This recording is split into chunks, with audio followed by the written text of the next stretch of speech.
Bonjour tout le monde, dans cette vidéo je vais vous montrer un exemple simple d'un système d'ordre 1, puis on va voir un système d'ordre 1 stable, un système d'ordre 1 instable. Donc on va partir d'un système d'ordre 1 standard. Donc on va aller ici. Donc un système d'ordre 1 est écrit sous la forme standard comme suit. Donc il a une fonction de transfert G de S qui va être égale à un certain gain, donc un gain statique, ou si bien sûr l'entrée en échelon, donc divisé par taux S plus 1. Donc ça c'est le gain du système.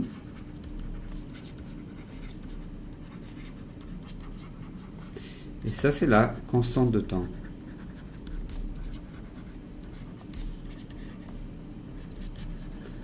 On voit que le dénominateur est d'ordre 1. Donc il y a un seul pôle. Et ce pôle-là, c'est P1.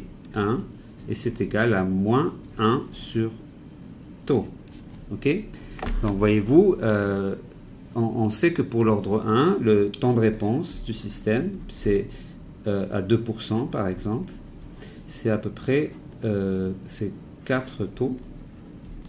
Et le temps de réponse à 5%, c'est 3 fois taux. Ça veut dire quoi? Quand le temps de réponse augmente, ou le constante de temps augmente, le système ralentit.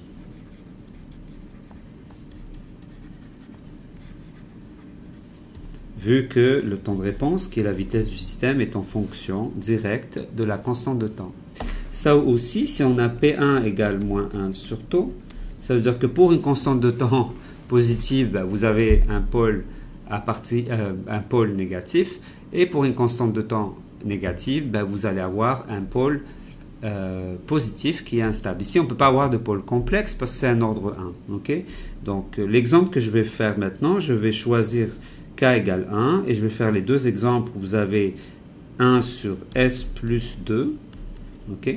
Donc, ou sinon, ça devient tout simplement, je vais juste pour être sûr ce que j'ai choisi, je ne dis pas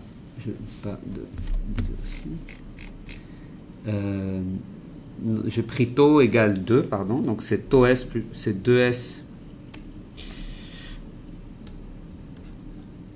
plus 1, et l'autre, ben, j'ai fait 1 sur moins 2S plus 1, hein, donc ici vous aurez S égale moins 1 demi, et ici vous avez S égale 1 demi. Donc lui devrait être instable, et on va voir les deux réponses. Donc je vais partager mon écran MATLAB. Donc vous voyez ici le code qu'on a. On a donc les deux constantes de temps. Donc j'ai une constante de temps à 2 et une constante de temps à moins 2. Ici j'ai pris K égale 1. Vous pourriez le prendre, c'est le gain statique du système. Et je vais le tester pour une step response, c'est-à-dire pour une excitation en échelon. Donc sans plus tarder, je vais faire un run. Et on va voir les deux figures. Donc vous voyez ici, on a le premier système qui a un pôle à moins 0,5 et une constante de temps à 2 secondes. Donc il démarre et il vient se stabiliser ici. Donc on va atteindre la valeur de 1 qui est mon step response. Alors que l'autre, ben, il continue à s'éloigner. Donc en fait, il diverge de la réponse. Ici, le temps de réponse, ça serait, supposons on est à 2% ou à 5%, ça serait à peu près 3 fois 2 pour 5%. Donc le temps de réponse est à 6 secondes. Donc c'est à peu près ici.